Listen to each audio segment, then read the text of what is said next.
The courtroom was supposed to be a place of justice, a place where the law was upheld with fairness and dignity. But on this particular day, justice seemed like the last thing on the mind of the man sitting in the judge's chair.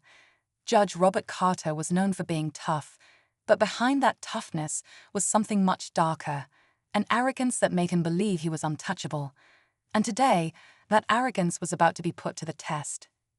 Across from him stood James Reynolds, a black man in his mid-30s, dressed in a sharp suit.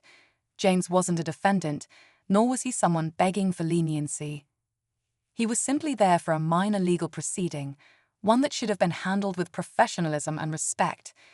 But from the moment he stepped into the courtroom, it was clear that respect was not what he was going to get. Judge Carter leaned back in his chair, eyes scanning James with an expression of quiet contempt. His words were subtle at first, little jabs wrapped in legal formalities. But as the minutes ticked by, those words grew sharper, more pointed. It wasn't just the dismissive tone or the way he kept cutting James off mid-sentence. It was the way he spoke to him, as if James didn't deserve to be in that courtroom, as if he didn't belong. The tension in the room was thick. The few people watching from the gallery exchanged uneasy glances, some shifting in their seats as the insults became harder to ignore. James, however, remained composed. He had faced moments like this before, and he wasn't about to let his emotions get the best of him.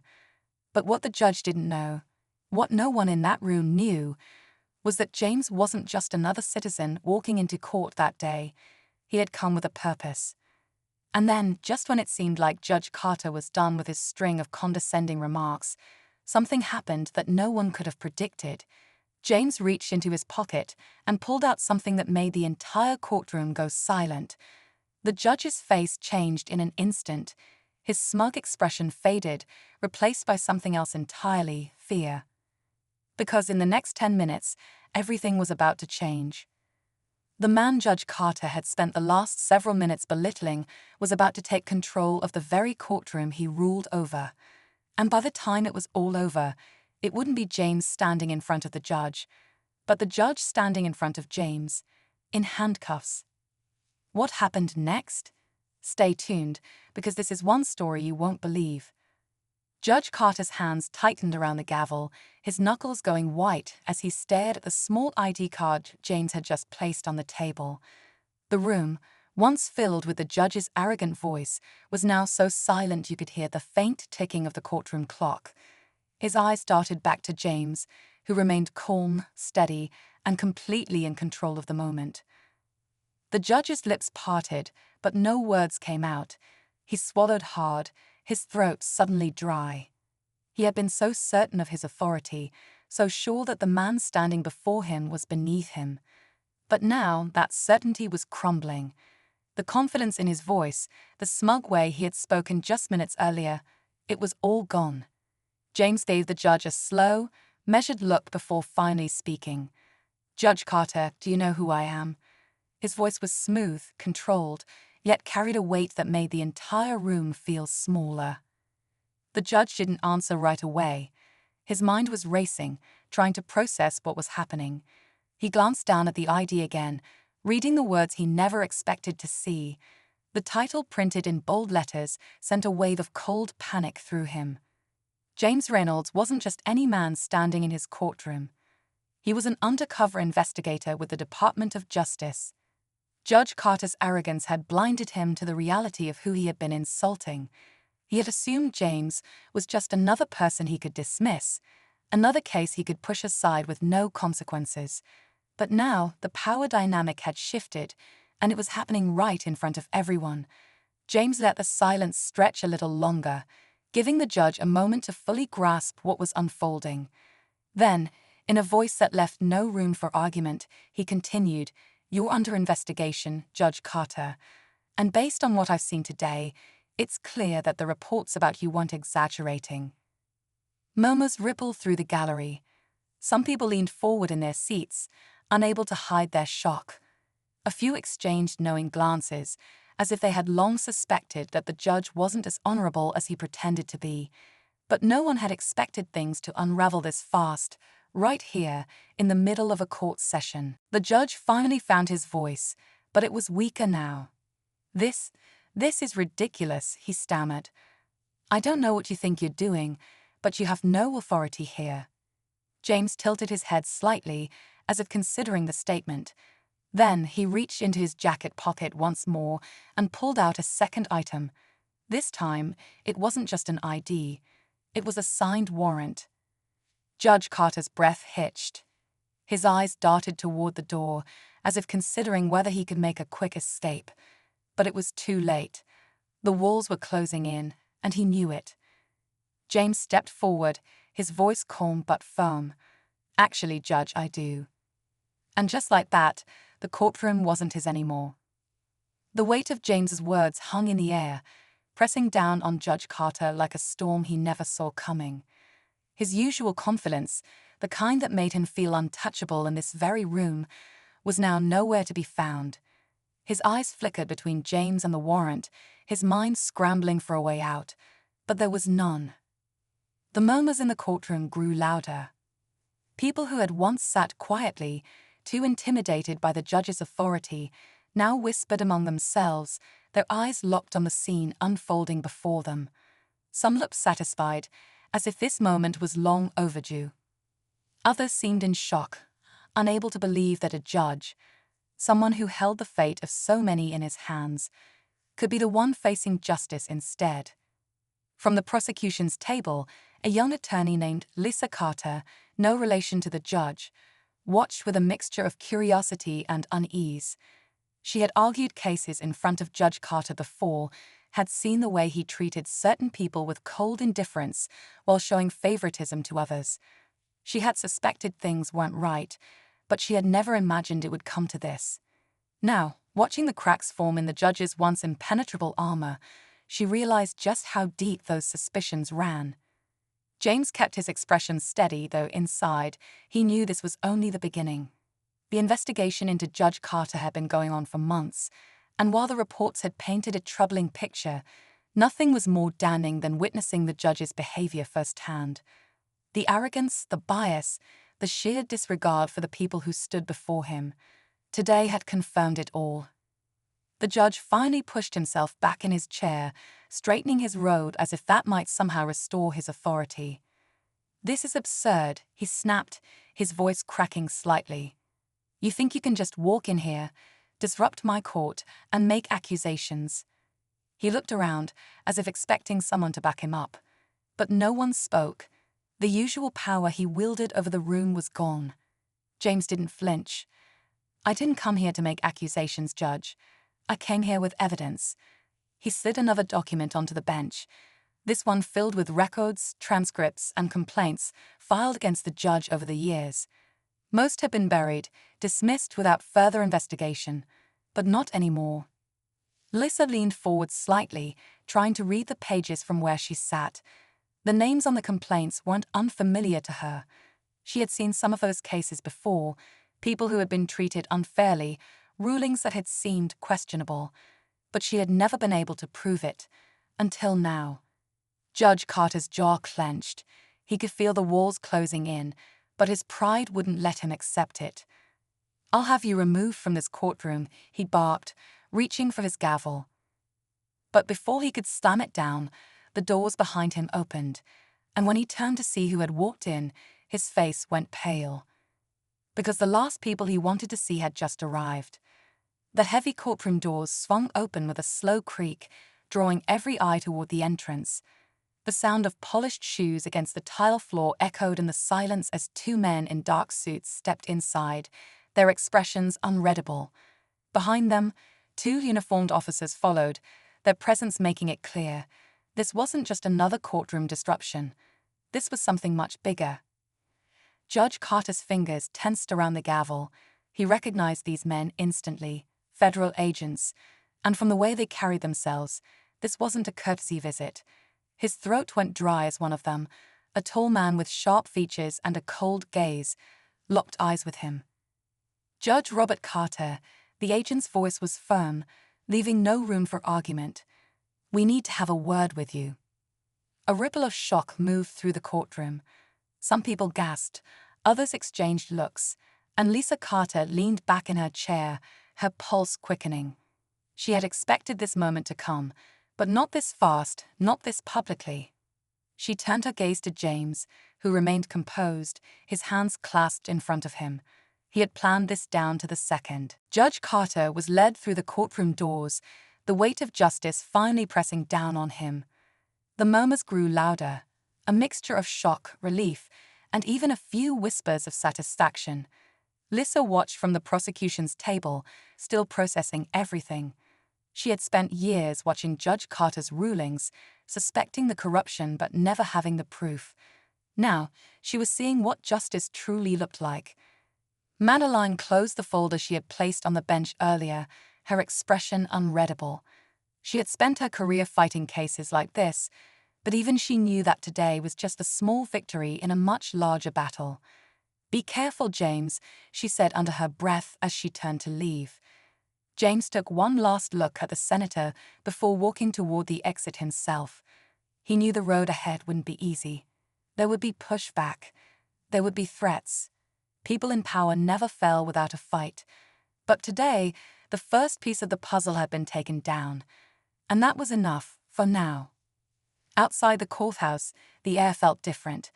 The sky was still the same shade of blue, the city streets still bustling with life. But James knew something had changed, not just for him, but for everyone who had been silenced, dismissed, or ignored by men like Carter. Justice wasn't just about winning cases. It was about standing up, even when the odds were against you. And as James walked away from the courthouse, he knew one thing for certain: this was just the beginning. It wasn't the look of a man cornered. It was the look of someone who still had a card left to play. The entire courtroom seemed frozen in that moment, waiting for the next move. James turned back to Madeline. "Who is he protecting?" he demanded, his voice steady but urgent. Madeline hesitated again. She wasn't the type to show uncertainty, but something about this moment made even her uneasy. Finally, she spoke. "There's another name on this case, James. Someone higher up. Someone who's been pulling the strings behind the scenes for years." Before James could respond, Judge Carter let out a quiet chuckle. It was low, almost amused, as he finally pushed himself up from his chair. His arrogance had returned, but it wasn't out of defiance. It was something else. "You really think you're the first person to come after me?" he said, shaking his head. "You think I made it this far on my own?" His eyes flickered to Madeline, then back to James. "You're just a piece in a much bigger game, and you don't even realize it." James clenched his jaw. He had built this case carefully, gathered every bit of evidence needed to bring Carter down. But now, for the first time, doubt crept in. If what Madeline was saying was true, then Carter wasn't just a corrupt judge. He was a pawn in something even bigger. The lead agent, growing impatient, stepped forward. "Enough," he said, his voice cutting through the tension. "Judge Carter, you are under arrest." But just as the officer reached for his cuffs, the doors to the courtroom swung open again. This time, it wasn't another agent. It was a man in a gray suit, his presence sending an immediate wave of tension through the room. He carried himself with the confidence of someone who had never been told no, and the second Judge Carter saw him, the smirk on his face widened. The man stopped just a few feet away from the agents. "This arrest is a mistake," he said smoothly, "and you all are going to regret it." James recognized him immediately. Senator Douglas Harrington, a name that had been whispered in political circles for years, tied to backroom deals and quiet scandals that never seemed to stick. The kind of man who didn't get his hands dirty, he had others do it for him. Madeline turned pale. "You shouldn't be here," she muttered under her breath. The senator ignored her, fixing his eyes on James instead. "You're making a big mistake," he said, his voice eerily calm. "Walk away from this now, and we can make all of this disappear." James didn't blink. "And if I don't?" The senator gave a slow smile. "Then you just made yourself a very powerful enemy." For the first time in his career, James realized that taking down Judge Carter wasn't the real battle. It was only the beginning of a war. James stood his ground, his heartbeat steady despite the weight of the moment. The senator's presence confirmed what he already suspected. This wasn't just about Judge Carter. The corruption ran deeper, far beyond the walls of this courtroom. But James had come too far to back down now. The agents beside him didn't waver either. The lead officer gave the senator a hard look before turning back to Judge Carter. "We're not here for negotiations," he said firmly. "Judge Carter, turn around." For the first time, the judge's confidence flickered. He glanced at the senator as if expecting him to intervene. But when no help came, his smirk finally faded. He let out a slow breath, straightened his robe one last time, and reluctantly turned. The agent pulled out the cuffs, the metallic click echoing in the silent courtroom. Gasps rippled through the crowd as Judge Carter's hands were secured behind his back. It was a sight many never thought they'd witness. The man who had held so much power, now powerless himself. The senator exhaled sharply, shaking his head as if disappointed. "You don't know what you started," he said, his voice laced with warning. James met his gaze without hesitation. "Maybe not," he admitted, "but I know one thing for sure. This is far from over." Judge Carter's face was turning red now, his chest rising and falling in uneven breaths. His grip on the gavel tightened, as if he could still control the situation if he just held on a little longer. "This is highly improper," he snapped, his voice carrying a slight tremor. "I am in the middle of a court proceeding. If you have business with me, you can go through the proper channels." The agent didn't blink. "This is the proper channel." He stepped forward, pulling a folder from his coat. "We have a warrant for your arrest." He placed it on the bench, right beside the other documents James had laid out. The pile of evidence against him was growing, and there was no escaping it now. The judge let out a sharp breath, his mind racing. His eyes darted toward the exit, then toward the bailiff, his last hope for backup. But the bailiff didn't move. He was standing stiff, avoiding eye contact. He wasn't going to help. No one was. James finally broke the silence, his voice calm but firm. "This isn't just about today, Judge. We have statements. We have case files. We have recordings. You've been abusing your position for years, making decisions based on personal bias instead of the law." He stepped closer, lowering his voice just enough that only the judge could hear. "And now you're going to answer for it." Judge Carter's jaw locked. He could feel the eyes of the entire courtroom pressing down on him, watching his every move. His authority, his power, his reputation. It was slipping through his fingers like sand. And in that moment, he realized something terrifying. For the first time in his life, he wasn't the one in control. The lead agent took another step forward, nodding to the officers behind him. "Judge Carter, stand up." But the judge didn't move. Not yet. He wasn't ready to let go. Not like this. And that's when everything reached its breaking point. Judge Carter's breath came in short, uneven bursts. His hands, once steady with authority, now trembled slightly as he gripped the edge of his bench. The command to stand up echoed in his ears, but his body refused to obey.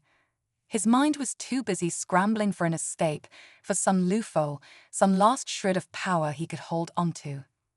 Then, just as the tension in the room reached its peak, he did something no one expected.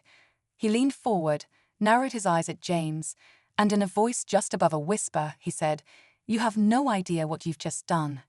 James didn't react. He had dealt with men like Carter before, men who thought their influence stretched beyond the reach of justice. But before he could respond, the air in the courtroom shifted. A voice called out from the back of the room. "Wait." Every head turned. A woman in a navy blue blazer stepped forward, her presence alone enough to send another ripple of confusion through the crowd. Lissa Carter's eyes widened. She knew exactly who this woman was, Madeline Briggs, a high-ranking state prosecutor. And as she was here, it meant things were even bigger than James had let on. Madeline walked with confidence, her heels clicking against the tile as she approached the bench. She barely glanced at the agents standing beside her, instead fixing her sharp gaze on James. "I need to speak with you," she said. James remained composed but cautious. He had built this case carefully, ensuring every detail was airtight. If someone was trying to derail it now, he wasn't going to let that happen. Whatever you have to say, you can say it here. Madeline hesitated for the briefest moment before exhaling sharply. Then, she placed a folder down on the desk. This case isn't what you think it is. The courtroom, already on edge, seemed to tighten even further. Judge Carter's expression barely changed, but a flicker of something flashed in his eyes. A shift. James frowned. "What are you talking about?" Madeline straightened, her voice steady. "This warrant, this investigation, it isn't just about him." She gestured toward Judge Carter. "It's about who he's protecting." The room held its breath. Even the agents glanced at each other, caught off guard. James had prepared for corruption, for misconduct, for abuse of power. But this was something else. Lissa leaned in, her mind racing. She had worked on cases involving this judge before, had seen him rule in ways that never quite made sense. But if he wasn't acting alone? Judge Carter let out a slow, deliberate breath, and for the first time since the moment he realized he was losing control, a faint smirk touched his lips. James noticed it instantly, and suddenly the weight of what was happening crashed over him like a wave. This wasn't the end of the case. It was just the beginning. The smirk on Judge Carter's face sent a chill through James. It wasn't the look of a man cornered.